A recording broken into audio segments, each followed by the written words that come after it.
इतिहाद news को देखने से पहले सब्सक्राइब कीजिए हमारे चैनल को, लाइक कीजिए और बेल आइकॉन पर क्लिक कीजिएगा। अस्सलाम वालेकुम नाजरीन, मेरे साथ कनेक्ट हैं अशरफ अली बशीर साहब। तो सबसे पहले आपका इस्तकबाल करते हैं साहब। जैसा कि हुबली के अंदर जो हालात देखने को मिल रहे हैं ईदगाह मैदान को लेकर, हुबली की फिजा को, इस यहाँ की पुरअमन फिजा को मुक़द्दर करने की कोशिश की जा रही है। तो इस सिलसिले में इनसे बात करते हैं कि इस वक्त क्या हालात हैं सर ईदगाह को लेकर, और फिर जो गणेश फेस्टिवल को लेकर जहाँ जो कुछ डेवलपमेंट्स हुए हैं आज तक, तो उस पर क्या आपका ख्याल है और क्या कुछ हालात हैं उसके मतलब तफसीलन बताइए। अस्सलाम वालेकुम रहमतुल्लाहि व बरकातुहू। बड़े अफसोस की बात है कि आज तकरीबन 400 साल से जहां पर सजदा हो रहा था, ईद की नमाजें हो रहे थे, वहां पर आज गणेश उत्सव चालू हो गया और गणेश को बिठा दिया है। हाई कोर्ट का आदेश भी कॉरपोरेशन का अनुकूल था और आज सुबह में जो है वहां पर गणपति बिठाया है। मुसलमान को बड़ा धक्का पहुंचा है वाकई में। मतलब जो है जहां पर सजदा हुआ है वहां पर कोई भी किसी भी रिलीजियस हो, चाहे हिंदू हो, मुसलमान हो, सिख हो, अपने जहां पर रिलीजियस पवित्रता, सैंक्टिटी जहां पर होते वहां पर दूसरी कुछ होते तो दुख पहुंचना है उसकी। बड़े मतलब अपने घर के अंदर कोई अगर मर जावे तो उतनी दुख नहीं होते जितना आज का दिन जो है मुसलमान को दुख हुआ है। बाबरी मस्जिद की शहादत के बाद में मुसलमान को ऊपर एक बड़ा धक्का पहुंचा है। अल्लाह हर शख्स को जो है, मुसलमान को जो है, सब्र दे, इतना ही हमारा दुआ है। तो इसकी तारीख क्या है, ये किसकी जमीन थी, इसके मतलब सुप्रीम कोर्ट में जो फैसला हुआ है उसकी मुख्तसर सी तारीफ आप बयान कीजिए। ठीक है, तकरीबन जो है ये ऐसा था कि अंजुमन इस्लाम की फॉर्मेशन होके तकरीबन 100 से ज्यादा साल हो गए और सरदार महबूब अली खान साहब ने जो है सवनूर के नवाब, उन्होंने अंजुमन इस्लाम की फॉर्मेशन किए और उस वक्त पर उन्होंने ही यहाँ का म्युनिसिपल प्रेसिडेंट था और एक लीज डॉक्यूमेंट बने। प्रेसिडेंट जो है अंजुमन इस्लाम को लीज दिए 999 ईयर्स को, ₹1 जो है उसका लीज भाड़ा था। और जबकि हिस्टोरिकल ऑथेंटिसिटी है, जब ब्रिटिश के जमाने, उससे पहले के जमाने भी जो भी हिस्टोरिकल पर्सन्स यहाँ पर जो विजिट किए उनकी किताबों में मेंशन है कि हुबली के अंदर एक ईदगाह था और लोकेशन भी बताया, वहां पर ईदगाह का रेफरेंस हर जगह पर है। लेकिन प्रॉपर्टी का सही लीज हुआ है सरदार महबूब अली खान साहब जब प्रेसिडेंट था, अंजुमन इस्लाम को लीज करके दिए और उस लीज को जो है कन्वर्ट मोहसिन साहब के टाइम पे जो है उसका रजिस्टर्ड लीज डीड हो गया, जिसके बाद में जो है वहां पर अस्तराफ में जो है कंस्ट्रक्शन के सब फॉर्मेलिटीज के लिए शुरुआत हो गया ताकि ईदगाह को प्रोटेक्ट करने के लिए। और फिर जो पॉलिटिकल डेवलपमेंट्स हुआ तो उस ईदगाह का अगेंस्ट में दो जगह, आप बताइए, समझ लीजिए कि दो जगह एक ही साथ में लीज दिया गया। मूसा और मठ को एक जगह लीज दी है और ईदगाह जो है मुसलमान के लिए। तो लेकिन ईदगाह के ऊपर शरारत हुआ और केस हुआ। केस का बहुत सारे पहलू, ट्रायल कोर्ट से लेके डिस्ट्रिक्ट कोर्ट, उसके बाद हाई कोर्ट, ये सब चला। अफसोस की बात है कि जहां पर मतलब जो है एक केस हम जीते तो दूसरे फिर मतलब क्या आगे सामने वाला अपील चले गए। तो हाई कोर्ट में हमारा खिलाफ जब हुआ तो हाई कोर्ट का खिलाफ ये था कि हमारा लीज को जो है उन लोगों ने डिस्क्राइब किया कि हम सिर्फ लाइसेंसी है, HDMC licensor, municipal corporation licensor और अंजुमन लाइसेंसी। हमारा लीज की प्रॉपर्टी को लाइसेंस प्रॉपर्टी बना के लोगों ने कन्वर्ट कर दिया ताकि हाई कोर्ट का ये ऑर्डर था कि 2 दफा हम नमाज पढ़ सकते हैं, उससे ज्यादा कोई हक हमारा नहीं। हमारा मालिकाना लीज प्रॉपर्टी से, हाई कोर्ट का फैसला था या सुप्रीम कोर्ट का फैसला था? ये हाई कोर्ट का फैसला था। ये हाई कोर्ट का फैसला था जी। उसके अगेंस्ट मंजुमन इस्लाम जो है सुप्रीम कोर्ट में अपील कर दी है। सुप्रीम कोर्ट के अंदर बहुत सारे उस वक्त पर जो जज बैठे थे वो कोलार से थे, उनको पता था कि यहाँ पर ये सेंसिटिव इशू है। कांग्रेस जब गवर्नमेंट था उन्होंने कोशिश किया कि उन्होंने बताया कि इसको आपस में समझौते में से फैसला कर लो, कोर्ट से फैसला मत लो। एस.के. पाटिल का सदारत में एक कमेटी बनाया, उस कमेटी के अंदर बहुत सारे लोगों को कमेटी में रखे, लेकिन फैसला कुछ हो नहीं पाया। हर चीज जो है एक पॉलिटिकल फुटबॉल बन गया ईदगाह। हर जब भी मतलब कभी वो कोर्ट में चले जाते, कभी ये कोर्ट में जाते, इस तरह मतलब जो है मामला, उस कमेटी से कुछ फैसला नहीं हुआ। और जब बीजेपी का गवर्नमेंट, फर्स्ट गवर्नमेंट कर्नाटक में आया तो मामला फिर सुप्रीम कोर्ट के अंदर जो पहले का एफिडेविट था, फेवरेबल एफिडेविट था, वो सब खत्म करके जो है खिलाफ एफिडेविट चालू हो गया। तो हमारा एक गलती यह हुआ कि अगर आप कम से कम मतलब जो है 2 दफा नमाज पढ़ने का हमारा परमिशन दे रहा था और बाकी सारे हक हमारा छीन लिया, तो कम से कम जो है उस वक्त पर एक ये करना था कि दूसरा कोई भी रिलीजियस इवेंट वहां पर नहीं हो गए। जगह का सैंक्टिटी को बरकरार रखने के लिए एक अगर रिक्वेस्ट कोई भी करते तो उस वक्त आराम से हो जाता था।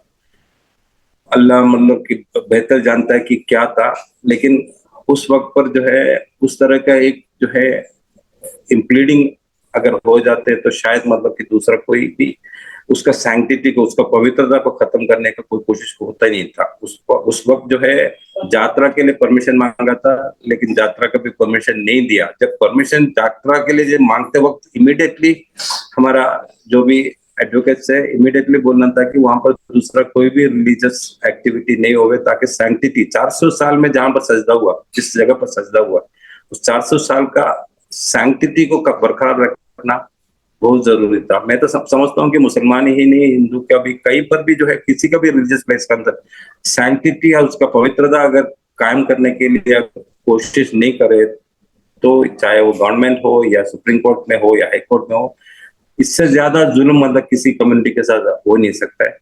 तो अफसोस की बात है कि आज ईदगाह के अंदर 30x35 का एक जगह जो है गणपति बिठाने के लिए कॉर्पोरेशन ने दे दिया है। बड़ी अफसोस की बात है।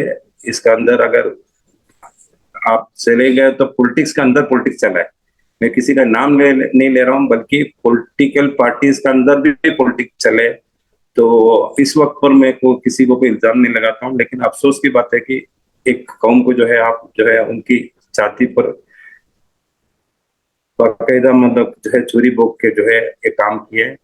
बल्कि मैं मुसलमान को बोलता हूँ कि आप सब्र कर लीजिए, सब्र का फल इंशाल्लाह अल्लाह हमें जो है कर देते हैं। कुछ सोल्यूशन जरूर मतलब मुसलमान नहीं, अब जो जो फैसला हुआ है कल देर रात, जो फैसला आया हाई कोर्ट से, तो उसके खिलाफ भी तो सुप्रीम कोर्ट जा सकते थे। जिस तरह चामराजपेट ईदगाह की मिसाल हमारे सामने है कि वो फौरी उन लोगों ने जो है सुप्रीम कोर्ट को रुजू किया और वहां से उनके हक में फैसला, यानी जो स्टेटस क्यू था उसको मेंटेन करने की बात कही गई, तो उस तरह भी किया जा सकता था हुबली से।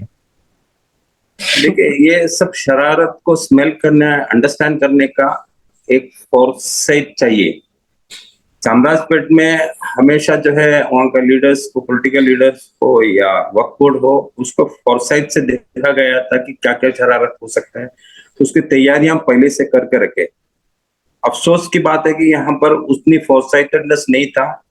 आज मतलब कागज ढूंढ रहे हैं लोग, मतलब कौन से कागज है, जजमेंट किधर है, क्या है, क्या करना, आज भी मतलब ढूंढ रहे। काम मतलब जो है खत्म हो गया।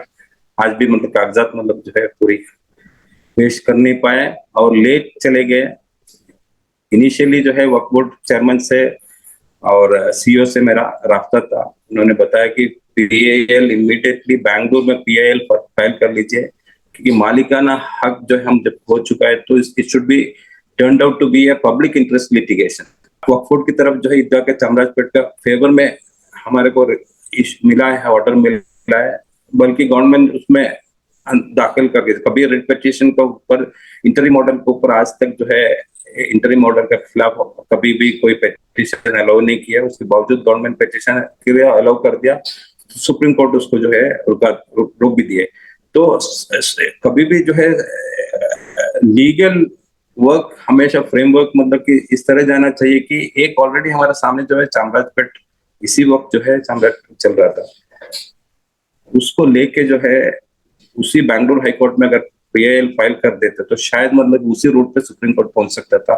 बहरहाल मतलब कि किसी को इसमें इल्जाम लगाने का हमारा कोई मंशा नहीं है। अच्छा, अब मेरा आखिरी सवाल ये है कि जैसा कि आपने कहा कद्दूस को जो है ठेस पहुंचाई गई है, जहां जिस ईदगाह में 400 साल से नमाजें अदा की जाती थी, उसकी तकद्दुस को पामाल कर दिया गया है। अब ऐसी सूरत में दो चीजें मुसलमानों के पास हैं। एक ये कि वो शहर में अमन अमान को भी बहाल रखें, मुस्तकबिल के लिए जो तैयारियां करें कि किस तरह जो है मुस्तकबिल में जो है ऐसे वाकयात ना पेश आए। इसके लिए क्या कुछ तैयारी कर सकते हैं मुसलमान?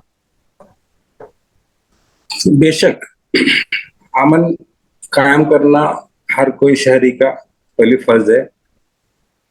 जो कुछ होगा मतलब कि जो है हाई कोर्ट का ऑर्डर हुआ है, सुप्रीम कोर्ट में हम लोग वक्त पर नहीं जा पाया, वो खैर बहरहाल मतलब कि ये एक कुछ मसलियत है इसके अंदर, अल्लाह मतलब जो है कि मसलियत पर हम लोग सब्र कर लेवे। लेकिन मेरा ये कहना है कि काफी साल से ये जो हम लोग भुगत रहे हैं, क्या हमें और एक ईदगाह शहर का दरमियान बीच में क्यों नहीं कर सकते, क्यों नहीं बना सकते? क्या मुसलमान के अंदर मतलब कि इतनी हैसियत वाला नहीं है? तो मैं समझता हूँ कि आज की सोच मतलब कि दूसरी तरफ सोच रखना चाहिए कि अब 30 बाई 35 का उन लोगों ने ऑलरेडी जो है गणपति बिठा दिया। मैं समझता हूँ कि उस जगह पर सजदा करना या नमाज पढ़ना बेहतर मतलब कि जो आलिमों को उलमाओं को मालूम है, मुफ्ती लोगों को मालूम है।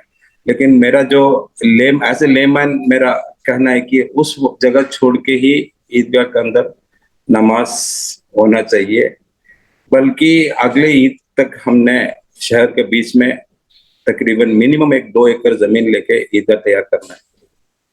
उसके लिए अगर 100 आदमी अगर तैयार हुए 10 लाख रुपए के हिसाब से अगर लगाने के लिए, तो 10 करोड़ रुपए जमा होते हैं और इंशाल्लाह अगले ईद के पहले ही इंशाल्लाह हम लोग उस जगह पर नमाज पढ़ सकते हैं, ताकि शहर का सेंटर प्लेस के अंदर 2 एकड़ जमीन अगर 10 लाख क्या मत 10-12 लाख रुपए में 10-12 करोड़ रुपए में इंशाल्लाह मिल जाता है।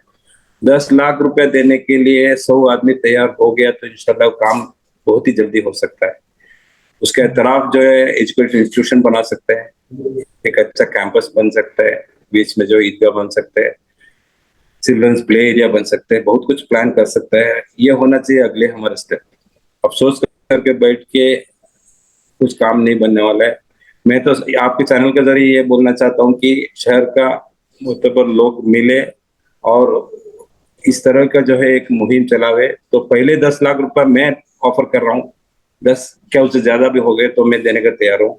100 आदमी तैयार हो जावे इंशाल्लाह और एक ईदगाह अगले ईद नमाज तक इंशाल्लाह तैयार करे तो यही जवाब दे सकते हैं हम लोग कि मुसलमान कभी कमजोर नहीं है। जहाँ पर वक्त आए तो हम लोग मतलब अपने ही इंतजाम कर सकते हैं। जो बेसिकली आप ये कहना चाह रहे हैं कि मुसलमानों को खुद का एक ईदगाह जो है बनाना चाहिए। जी और जी ये जी, तो कब इसकी तक तो भीख कानूनी मांग के हम लड़ाई, ये जो मामला है अब जो मौजूदा जो ईदगाह है उसकी कानूनी लड़ाई इसको जारी रखना है या फिर इसको पूरी तरह इसको छोड़ देना? देखिए मतलब कानूनी लड़ाई जो है ऑलरेडी सुप्रीम कोर्ट का हाई कोर्ट का अपील करके सुप्रीम कोर्ट ने ऑलरेडी 2 वक्त नमाज पढ़ने के लिए हमें इजाजत दिए गए। जी अब मतलब जो है वो कोई छीन नहीं सकता हमारे से, हम वहां पर 2 ईद में नमाज पढ़ सकते हैं। लेकिन क्या मतलब कि जो 30 बाई 35 की जगह पर क्या सैंक्टिटी रहते हमारा चले गए, वहां पर सजदा हो सकता है, नमाज हो सकता है, ये सब सवाल जो है आलिम लोग मुफ्ती लोग जो है फैसला करना है। जी मेरा ये सजेशन है कि टोकन हमें इंशाल्लाह मतलब वहां पर ईदगाह का नमाज होना चाहिए, बाकी भी जगह पर नमाज हो सकता है, लेकिन इमीडिएटली हम लोग जो है ईदगाह की एक जगह खरीद लेना चाहिए।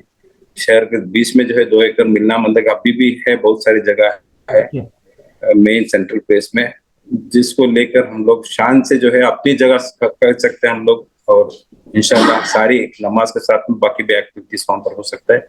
ये होना चाहिए, पॉजिटिवली हम लोग इसको लेके आगे चलना चाहिए। जी, बहुत बहुत शुक्रिया अशरफ अली बशीर साहब। तो बहुत अच्छा ख्याल है, इन्होंने बहुत ही अच्छी तरीके से जो है एक मुस्तकबिल के लिए एक लाइयामत तैयार किया, ख्याल दिया है, एक कॉन्सेप्ट इन्होंने पेश किया है। उम्मीद करते हैं कि इस पर जो है गौर फिक्र किया जाएगा क्योंकि हमारा खुद का अपना एक ईदगाह होगा जहां पर हम शान और शौकत के साथ में हमारी जो है नमाजें भी अदा करेंगी, दूसरे एक्टिविटीज भी हम वहां पर जो है चला सकते हैं। रही बात ये मामला, तो यहाँ पर तो ये मामला चलता रहेगा, लेकिन जरूरत इस बात की है कि अमन के अंदर जो है खलल ना हो। अमन के बहाल करते हुए ये मुस्तकबिल के लिए लाही अमल तैयार करने की वक्त की बहुत बड़ी जरूरत है। बहुत बहुत शुक्रिया। बेशक।